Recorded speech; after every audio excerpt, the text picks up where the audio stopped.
a passionate instigator and dynamic problem solver, Dr. Kevin Ross Emery, the host of the Dr. Kevin Radio Show, will be taking you outside the box, behind the curtain, and identifying the load of BS we are fed every day.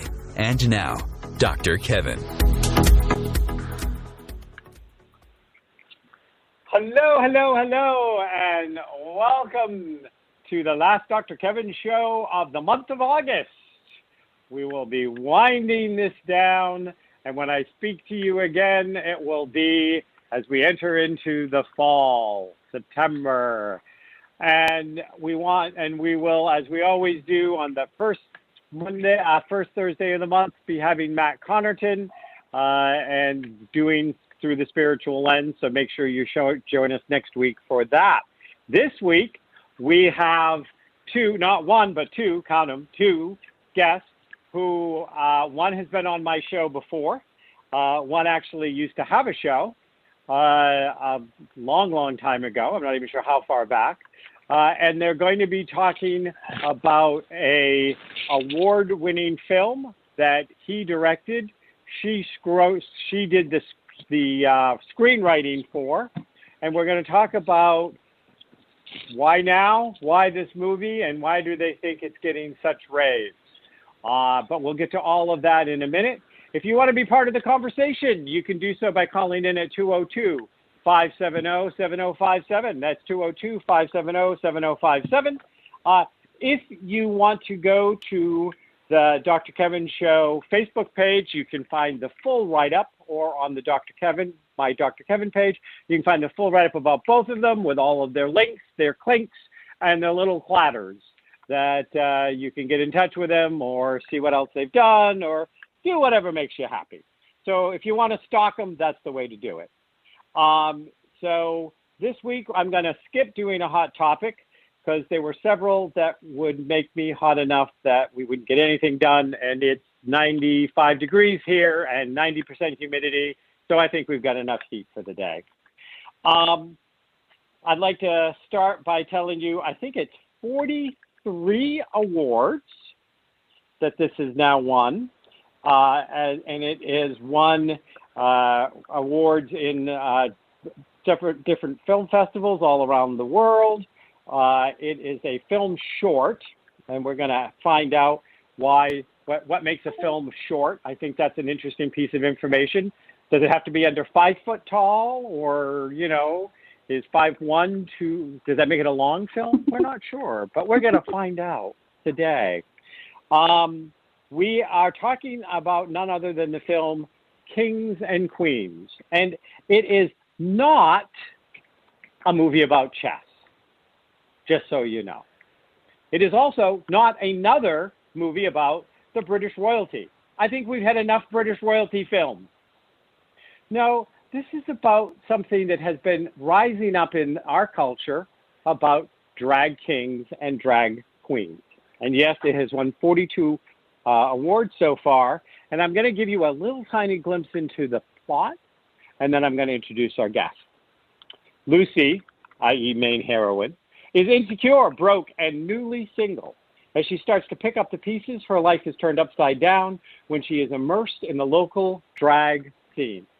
Perhaps the true key to happiness is acceptance of herself.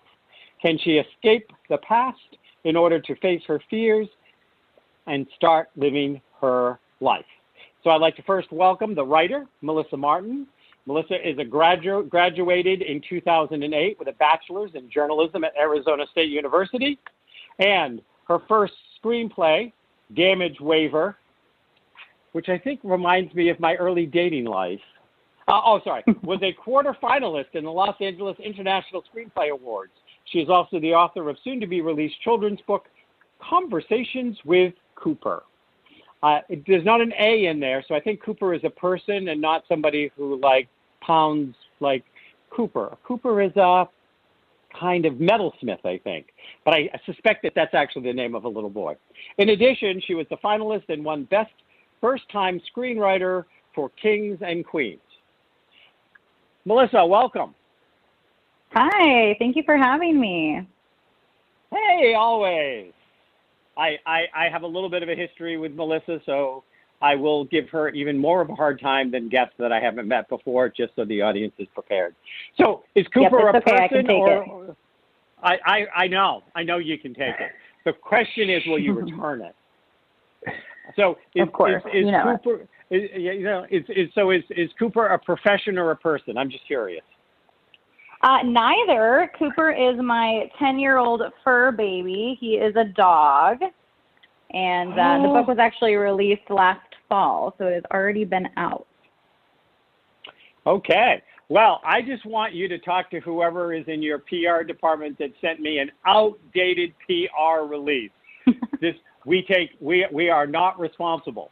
And if people want to find out where they can see, get conversations with Cooper, where would they go? It is available at all your online retailers. So Target, Walmart, Barnes & Noble, Amazon, all of the .coms. It's not quite in stores yet because it's not super popular as it just came out. So if we can get it there, that would be amazing. So if you have little tykes that would enjoy a picture book with a dog, then our book is for you. Okay. So this is actually a four-legged dog. You're just not commenting on the looks of your child. Exactly. Okay. I'm just checking. Exactly. You know, yep. I've worked with some pretty cruel parents, so I just want to check.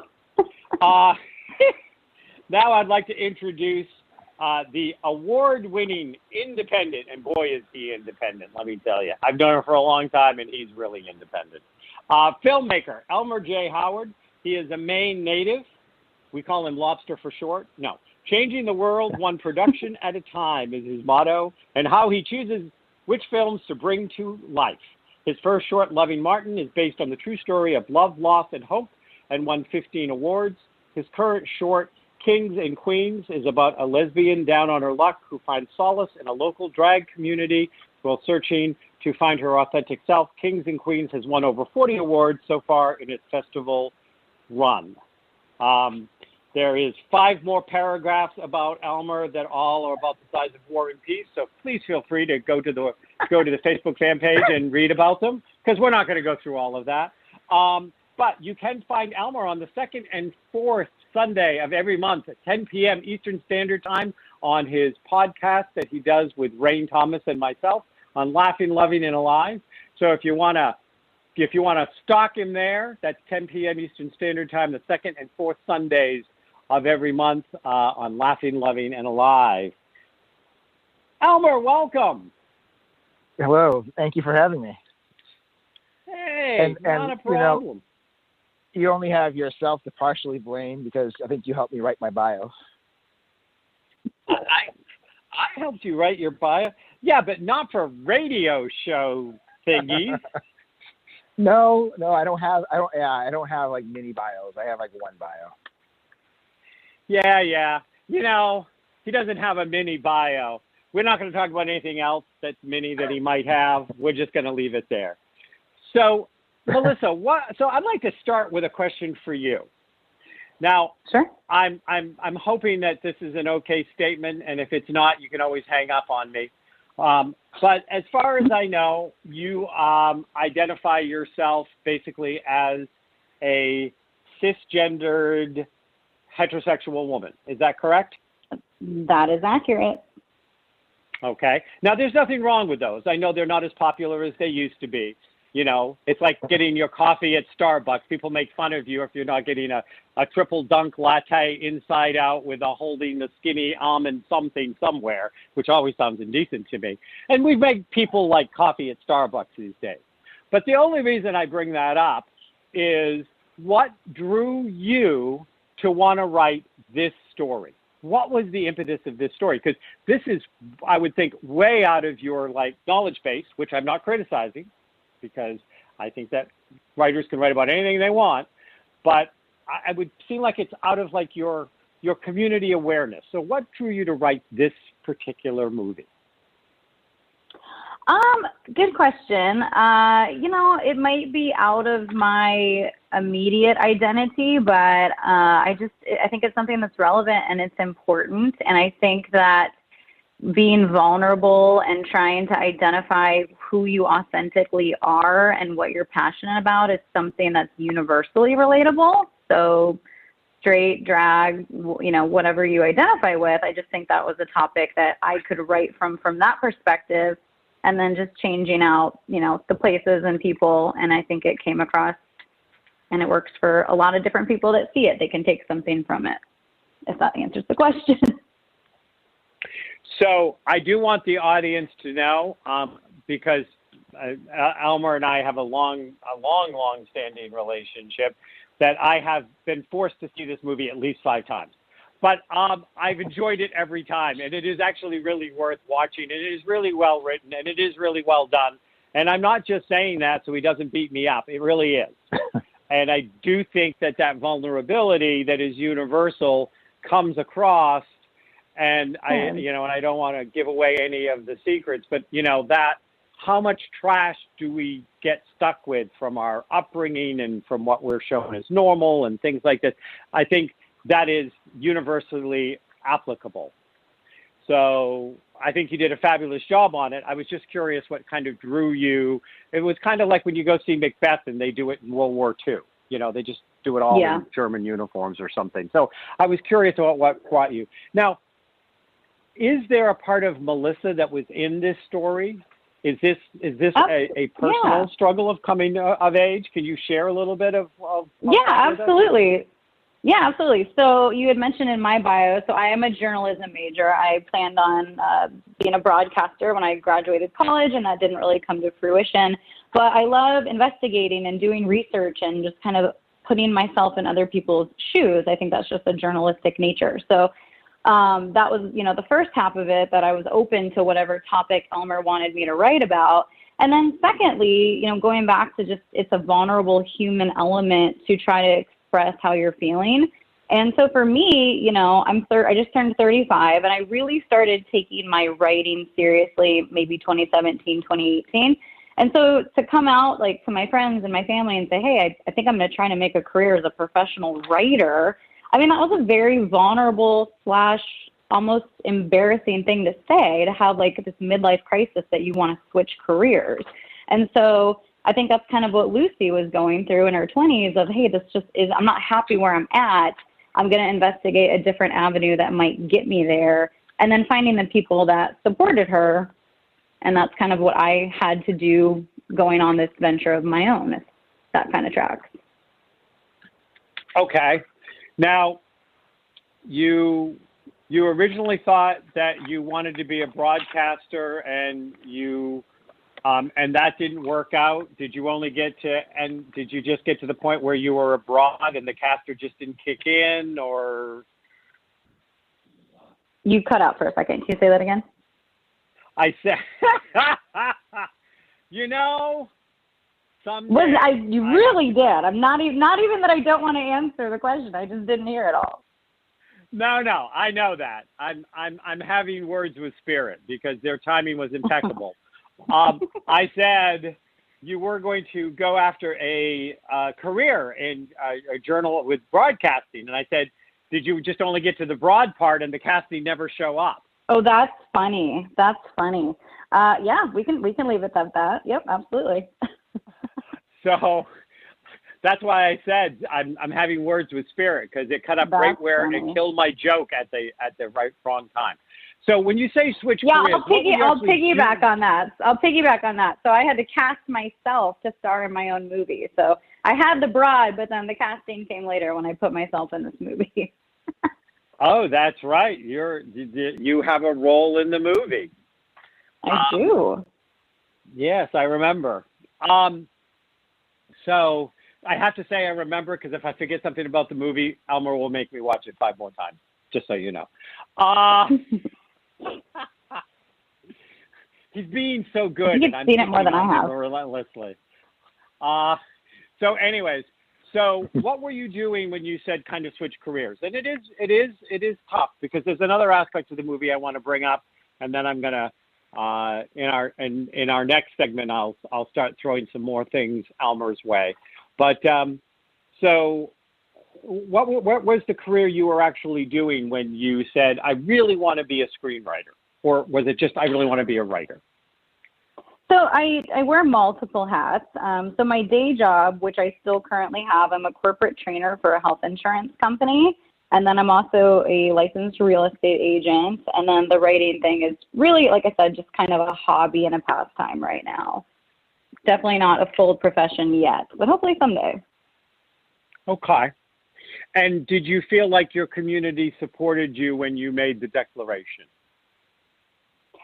I think I definitely have a lot of friends who are very supportive, and then I have other friends that I've emailed the scripts that I've written to, and they've never opened them. So you kind of get a mixed bag of people that either just don't have the time or don't really think they're going to open it and see just gibberish. You know what I mean? And then the people that actually gave it a chance were like, wow, you're actually really good at this.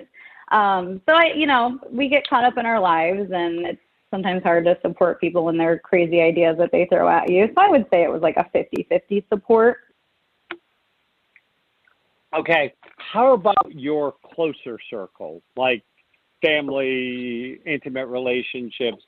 Because those are the ones that can make us or break us when we decide we're going to make that change. Those are the exact ones I'm talking about. Oh. So it's 50-50. I mean, even my own mom hasn't read half the stuff I've written.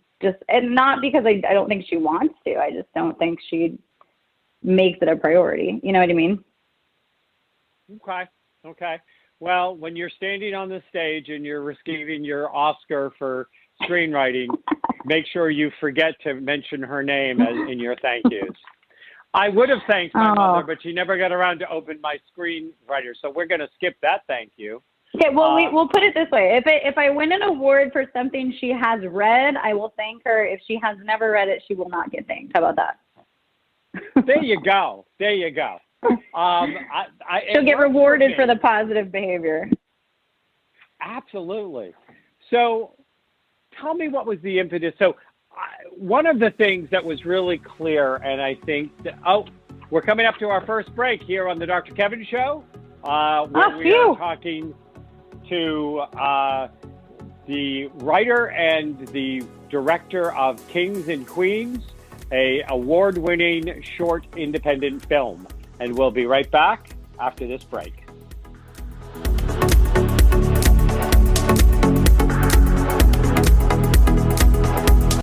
Conscious media for conscious minds. OMTimes. Have you ever wondered how to change your love paradigm? The secret key is finding a love partnership, not just a regular connection. How do you find these? Through conscious relationships. Ascending Hearts Dating is a dating site for people like you that believes in second chances and a different type of spiritual connection. Try Ascending Hearts for free today at ascendinghearts.com and change your love paradigm. Ascending Hearts, the premier dating community for the spiritually awake. Hello, I'm Sandy Sedgbeer, host of OMTimes magazine's flagship radio show, What is Going On? My passion is sifting through information, research, and innovations from new thought teachers, speakers, and researchers pushing back the boundaries of what we know about life, energy, metaphysics, and the universe. I love shifting perceptions about who we are, why we're here, and how quickly impossible becomes normal when we open our minds, expand our awareness, and accept that the only limits that exist are those we place upon ourselves. So if you're the kind of forward-thinking, eager investigator of what lies beyond the current reality that most perceive, why not make a date to come play with me in the field of possibilities at 4 p.m. Pacific Time, 7 p.m. Eastern Time every Thursday, and together we can discover what's really going on. Coping-19, brought to you by CDC and the Ad Council. If you're feeling increasingly lonely right now, you're not alone. It's totally normal. Even though we may not be able to get together in person, connecting virtually with friends and family still gives you a chance to interact with people and may help raise your spirits. Join a virtual book club, set up group text chats, or online video coffee breaks with coworkers. Find more self-care and coping tips at coping-19.org.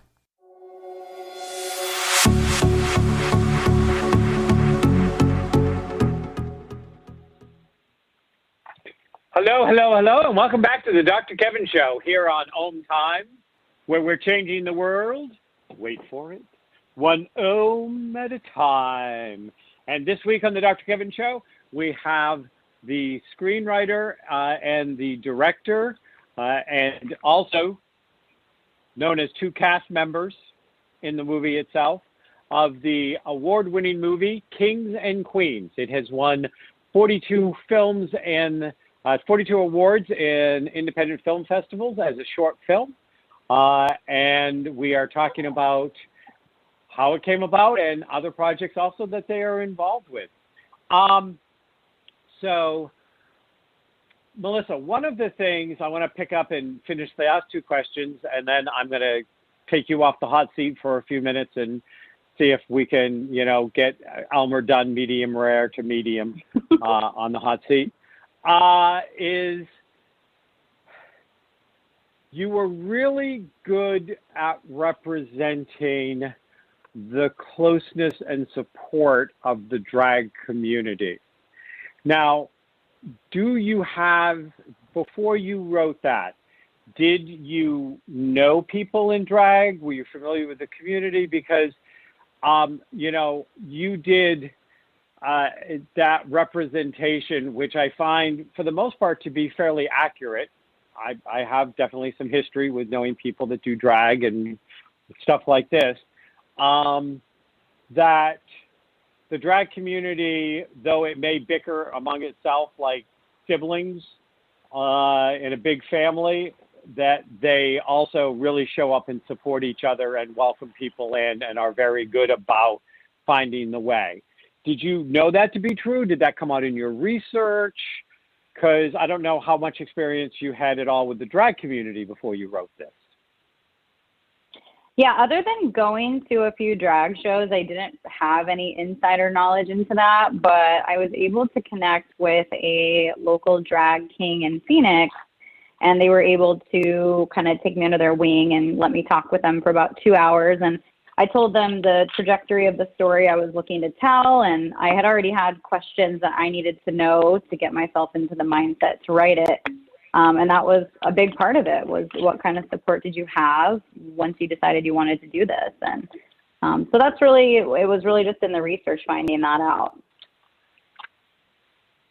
At any point in making the movie, in talking to that drag king, in researching that and all of that stuff, did you ever think that just once it would be fun to go on stage and try it yourself?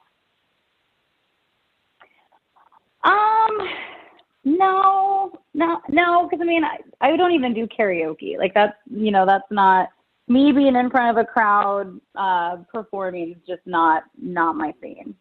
So really for no other reason other than that. Okay.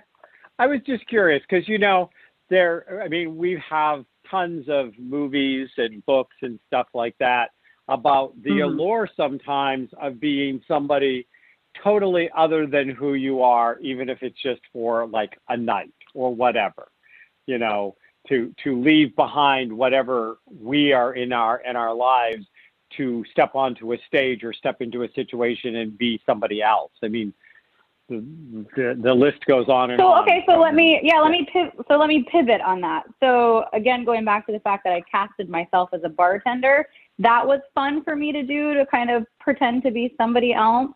But I don't know if we've ever met in person. I'm just very much a girly girl. I love to do my makeup and my hair and get dressed up. So dressing down is not really something that I would find exciting.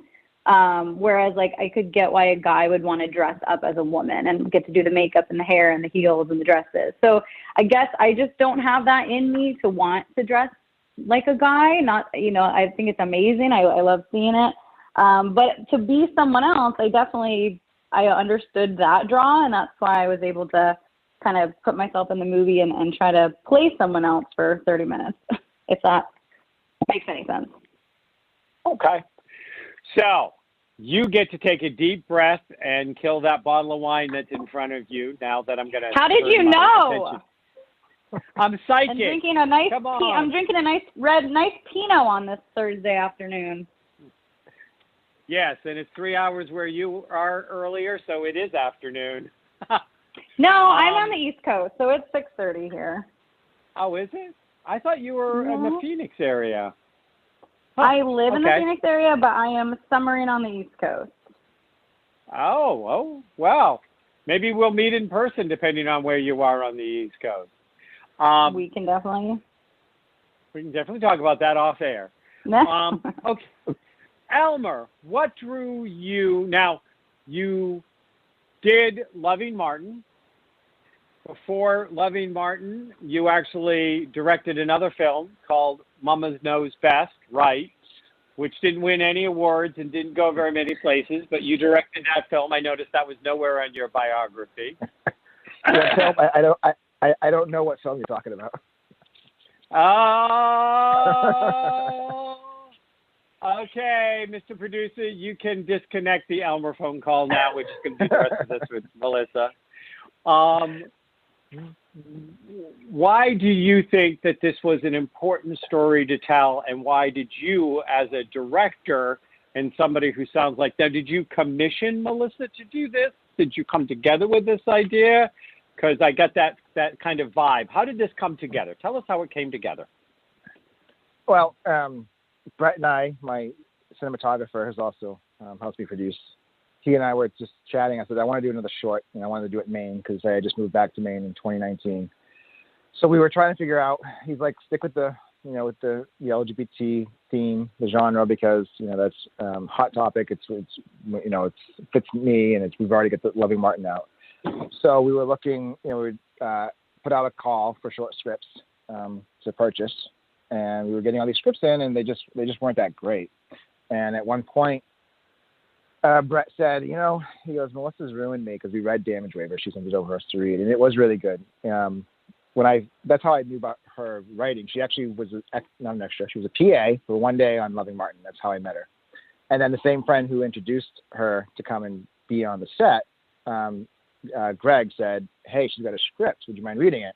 And, as a producer and director, I get that a lot. And so the first thought is like, okay, sure, I'll take a look at it. But I was flying back from Phoenix. He had printed it off for me. And I didn't stop reading it. I read the whole thing in one sitting, and I don't normally do that. But that's how good it was. I was really impressed, and I really liked it. She writes great characters you can really, connect with. So Brett had done the same thing. He had read and gave feedback. So he said, Melissa ruined us. And I said, well, why don't we ask her? I'm like, yeah, she's not gay, but, we don't know if she wants to try to challenge this unless we ask. So we asked her, and she said she was up for the challenge. And then we had to come up with a story idea. And we had thrown out, a bunch of ideas. And actually, so I think it was Melissa. She wrote back, and she's like, well, why don't we do all three? A lesbian, broke living with her ex and wants to be a drag king. So that's kind of how the story came, and then Melissa ran with it.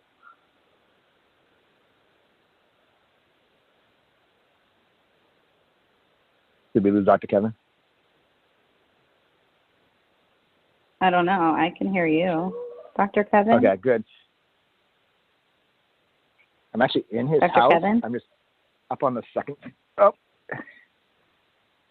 okay. All right. Oh, okay. I'm actually in his house. I will keep talking. I can talk to Melissa, but I actually walk down and make sure he's okay. No, I'm here. Yeah, I'm sorry. Oh, there he is. My phone got funky for a second. It didn't disconnect, but it got funky. So let me ask the next question, which is, so was it more you just wanted to tell another LGBT story, or did you feel like there was something in particular about this that now was the time to tell this story? Yeah, unfortunately, that's not the case. I wasn't looking for any particular, other than LGBT themed, I wasn't looking for any particular story. And it wasn't until Melissa wrote what she wrote and what she came up with, and I, started getting into the drag community again. I had been out of it since I was in Phoenix. That I, then realized, how important it was, and that's when all that, came up of how pertinent it is now. How, there's some people even on the set were like, I never knew drag kings existed. So, I'm glad it turned out that way. But, unfortunately, I can't take the credit unless Melissa wants to take the credit because she came up with that, that idea. But I can't take the credit for having the foresight of this is a really important story to tell. Okay. Well, when she stops swizzling her wine, she'll weigh in whether she wants to take the credit or not. I'm hearing the slurping in the distance. Oh, that's lies. I was on mute. No, I won't take any credit for that. I think it was just good timing. I think it was just good timing, and I think it is important to bring awareness to the kings, because definitely in the past few years, RuPaul has just skyrocketed the queens, and everyone knows about that, but no one really knows that the kings exist. So I think it just luck. We'll call it luck. Yeah. Well, one of the things that I noticed, because I'm a big RuPaul fan, I've mentioned that on the show before. I think he's done great work for visibility for the drag scene, and I think that he has literally saved lives for kids that found his shows, because they're now so prolific in 5 different countries. There's Drag Holland and Drag Spain and Drag UK and, plus the one he does here. So I think that it is an important message, because still the LGBTQI and questioning communities, teenagers are still the highest single rate of suicide, of kids that feel like they don't fit in, that they are either bullied or, things happen. And so I think it's always important to give more visibility and to let people know there are other people out there like you.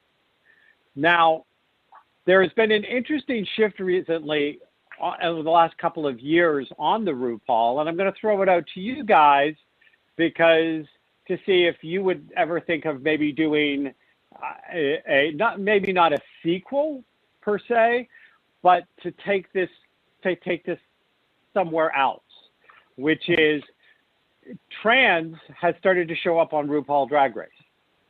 RuPaul has changed from into more non-binary terms, calling them racers. It's still drag. You still are a queen as the title of what you get, but there've been a lot of inclusion in trans and what does trans mean. And currently, even in a season, they had somebody that was on season 2 that's coming back from All Stars.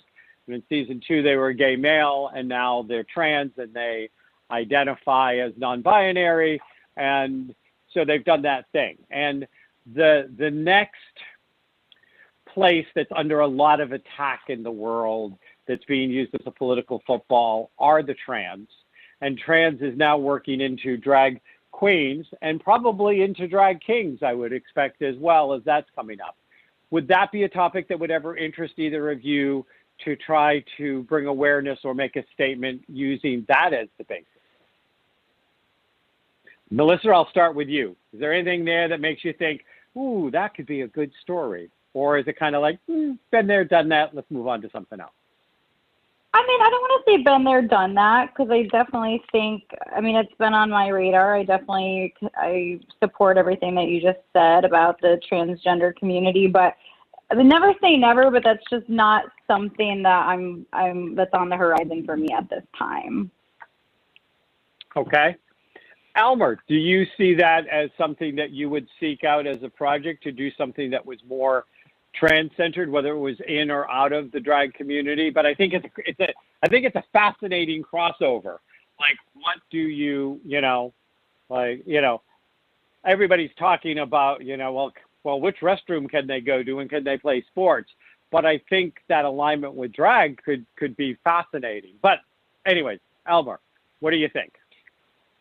The one thing I think about in media today, and it's getting better, but a lot of times, especially in movies still, LGBT, or the token gays, where their sexuality is like front and center.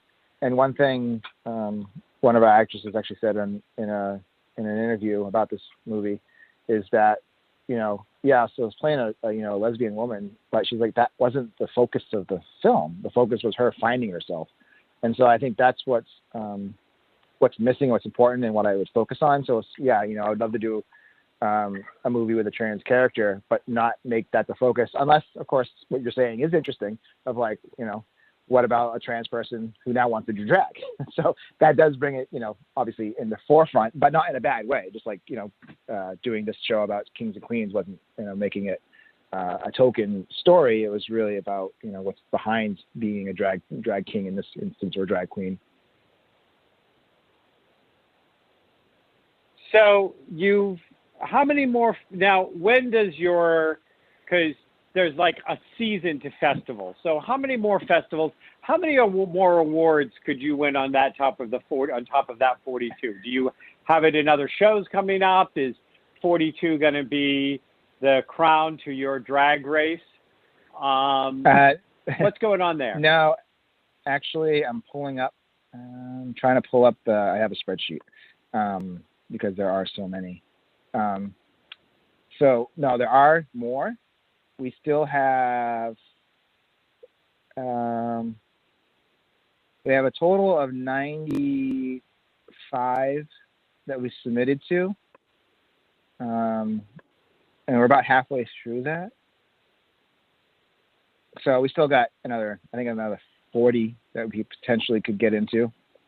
We just, yesterday, I just submitted to South by Southwest, which actually isn't happening until March. We've got some festivals that are still not happening until June of another year from now.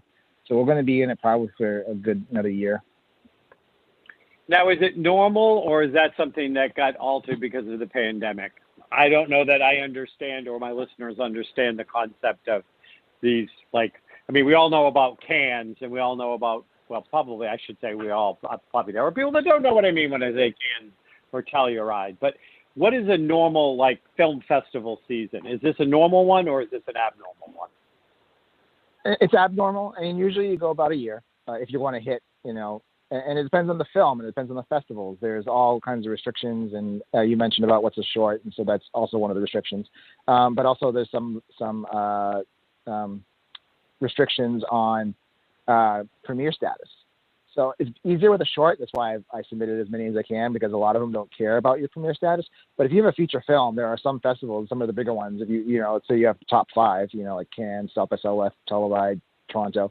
A lot of them, they want to be your world premiere. So if you premiere at one, you might not get into any others. And that's not a definite. I mean, sometimes they'll say, yeah, we'll still consider you, but it is a ding against you as a feature, because a lot of times what happens, what people want to happen with a feature is you're at Cannes, you're at South by Southwest, Telluride, etc., and you do really well there, and a distributor walks up before the end of the festival and says, we want to distribute this, and then you're done. You don't have to do any more festivals, because now you're going to go to the theaters, or some streamer picks it up, and now you're going to be premiered on HBO Max, kind of thing. Now, where would, if somebody, first of all, I want to make sure I heard you correctly. So 90, you've got through about 45 or 47, and you've won 42 of the 50 or less you've applied to. Did I hear that correctly? Well, we've won 42 awards. Some festivals had more than one award that we won. Oh, we'll be right back here to talk to the kings, queens, and prince and princesses of the Short Independent Film Festival. The Real Conscious Connection. OMTimes Radio. IOM FM.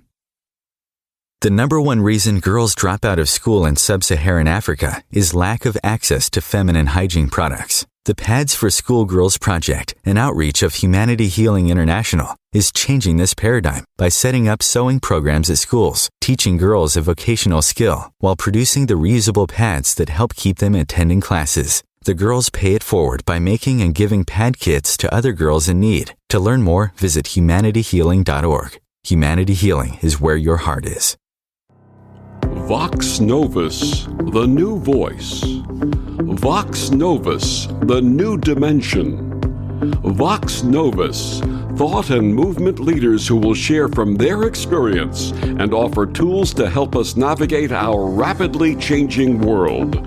My name is Victor Furman. Join me every Thursday at 8 p.m. Eastern on OMTimes Radio for Vox Novus, the new voice. If I could be you, and you could be me, for just 1 hour. If you could find a way to get inside each other's mind. Walk a mile in my shoes. Walk a mile in my shoes. Walk a mile in my shoes. We've all felt left out. And for some, that feeling lasts more than a moment. We can change that. Learn how at belongingbeginswithus.org. Brought to you by the Ad Council. Walk a mile in my shoes.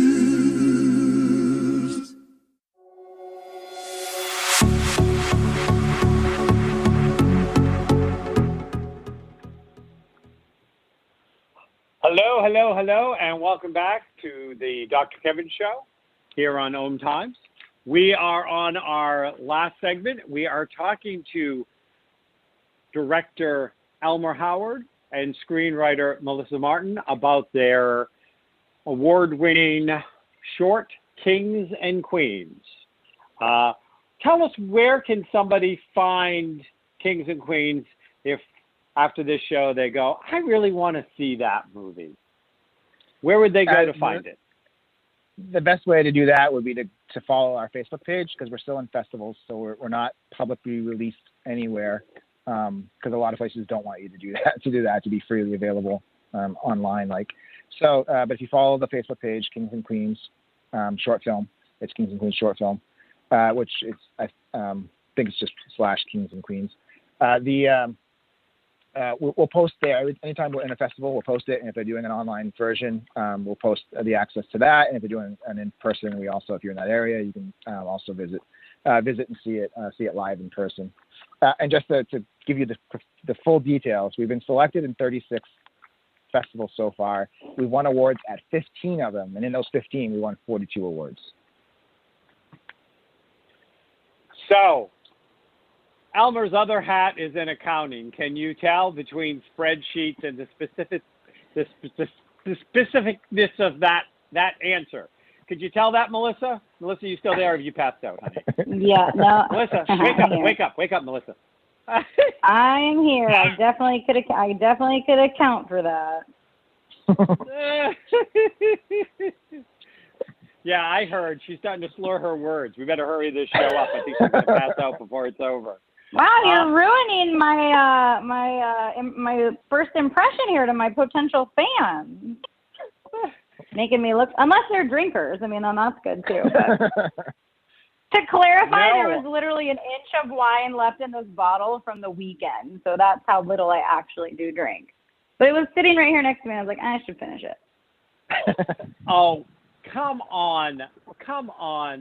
You know, we all know the truth.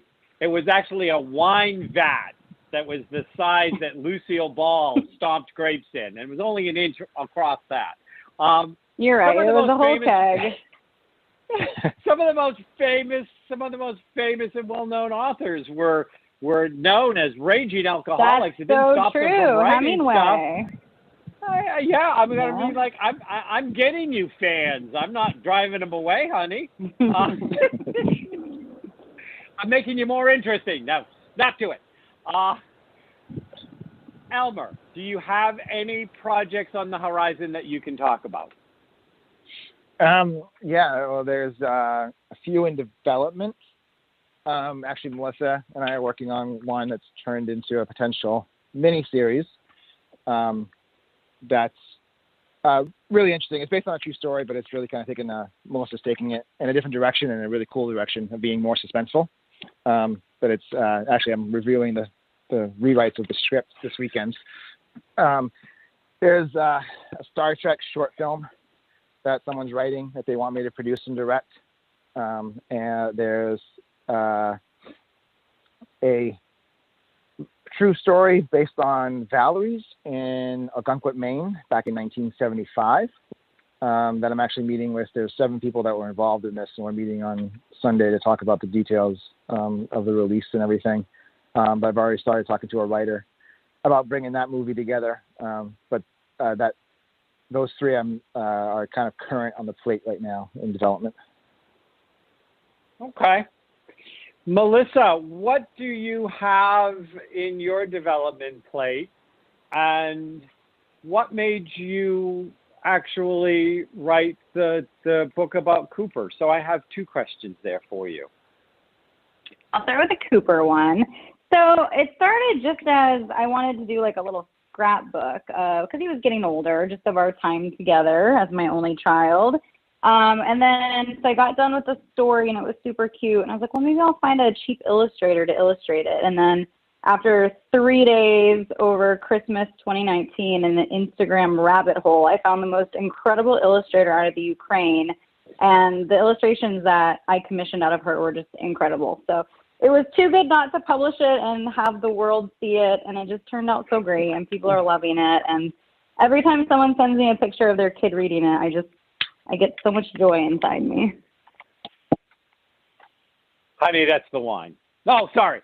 It's the same feeling, that warm, wine feeling inside. I was just going to say, it's very similar. Yes. Thank you for sending the picture of your child reading my book. It made me think of a Pinot. It did. Made me almost as happy as when I'm drinking a Pinot. There you go. So, upcoming projects for you. Do you have any, outside of this series you're working with Elmer, do you have other things that are bubbling away? Not really. I have 2 completed feature films that just kind of shopping around, trying to find a literary manager to help find them a home for someone that would want to do them justice. But otherwise, just, grinding away at my full-time job, promoting the book. Okay. Can you give us just a theme element to both of the feature films? You don't want to give away anything big. I know you're trying to find a literary agent and shop it, but what can you tell us about those 2? Yeah, so Damage Waiver, that's the one you've heard the name referenced a few times. That was the first one I wrote. And again, they all kind of stem from different chapters of my life. So this was about a guy who graduates as a journalism major, can't find a job, sees this ad for a job posting with a rental car company, is kind of entrapped into the allure of that job posting. And needless to say, it's not quite what he envisioned. So that's Damage Waiver. And then Life's a Trip is the other one. And it's about 2 best friends that run a very successful podcast based in Chicago. And it's just them kind of navigating life, love, heartbreak, and careers in your 30s. And just what a crapshoot that is. Okay. Well, there you go. So, Elmer, we talked about some of your projects coming up, but I'm going to ask both of you this question. And so I'm going to ask Elmer first because I've been putting Melissa on the hot seat a lot. So Melissa has more time to think about it. What is the one thing, if there was one thing that you could absolutely say, this is what I want to direct, produce, or in your case, Melissa, write or be involved in, what is the dream project going forward that either one of you would love to be like, that's my dream project? Elmer.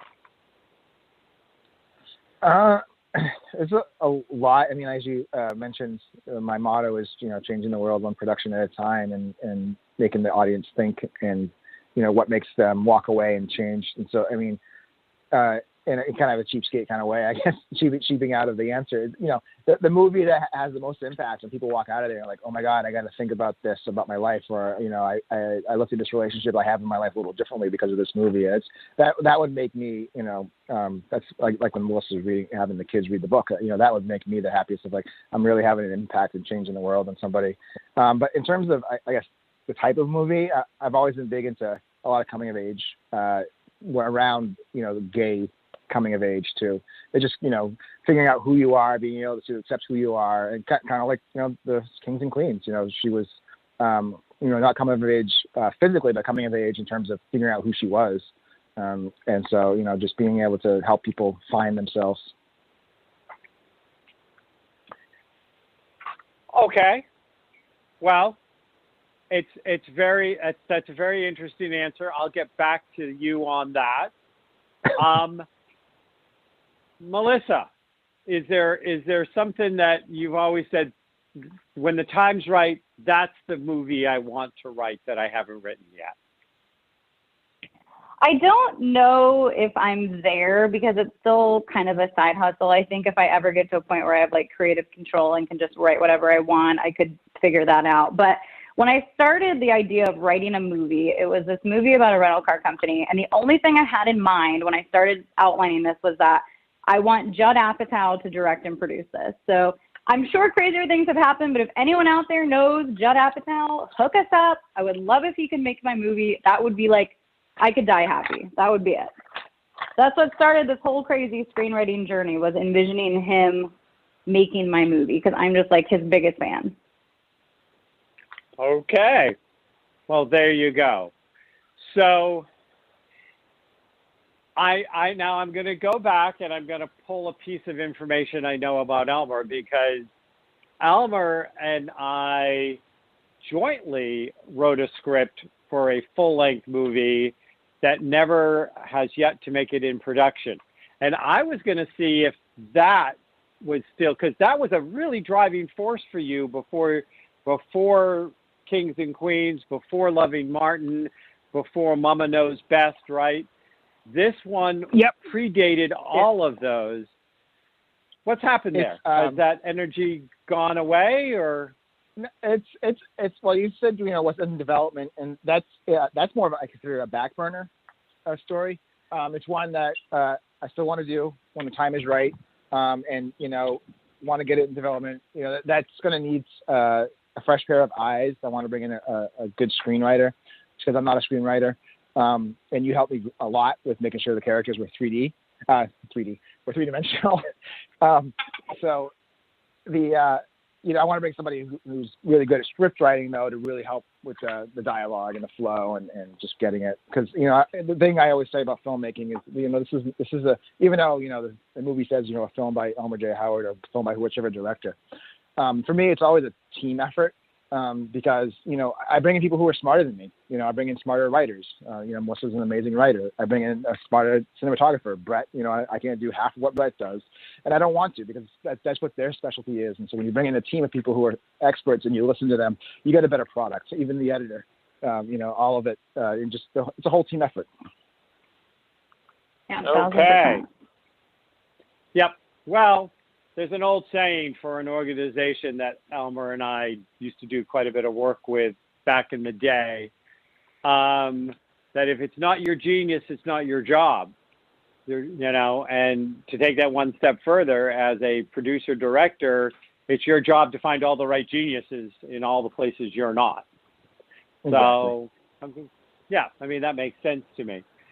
So what about the story of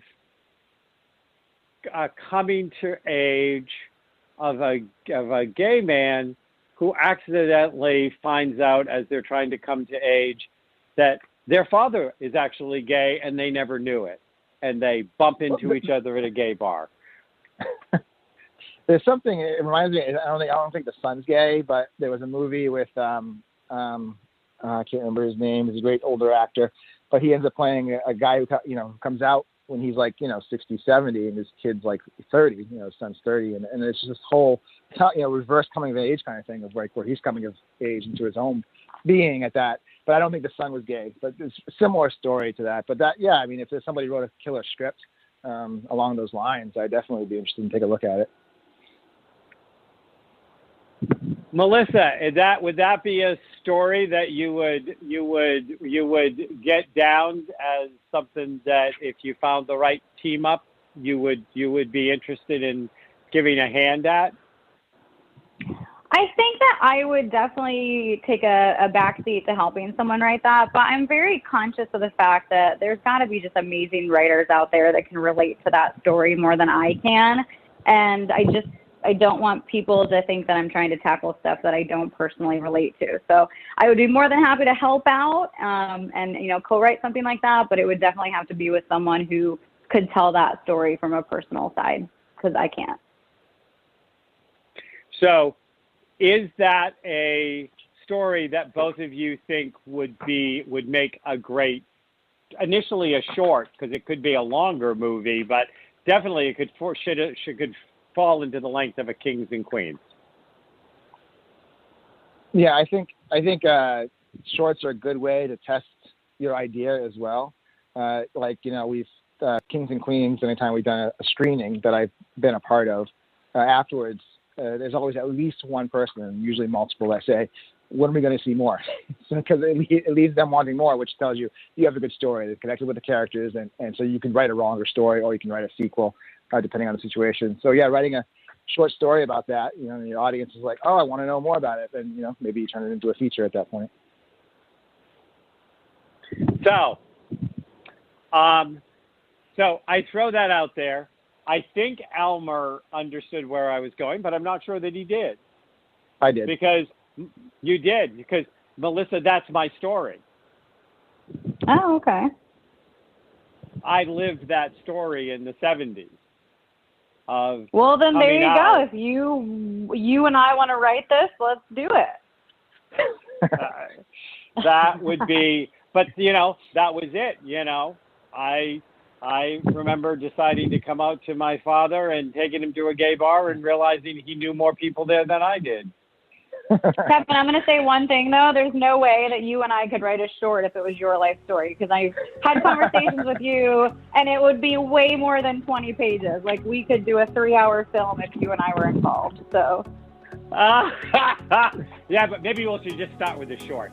Kings and Queens, go to the fan page on Facebook. I want to thank Melissa and Elmer for coming and giving us some insights. And come back next week where Matt Connaughton will come on and we will be putting life through the spiritual lens. Thank you very much. Thanks, and Kevin. Thank you guys for coming. Thank Bye. you. Bye. See ya.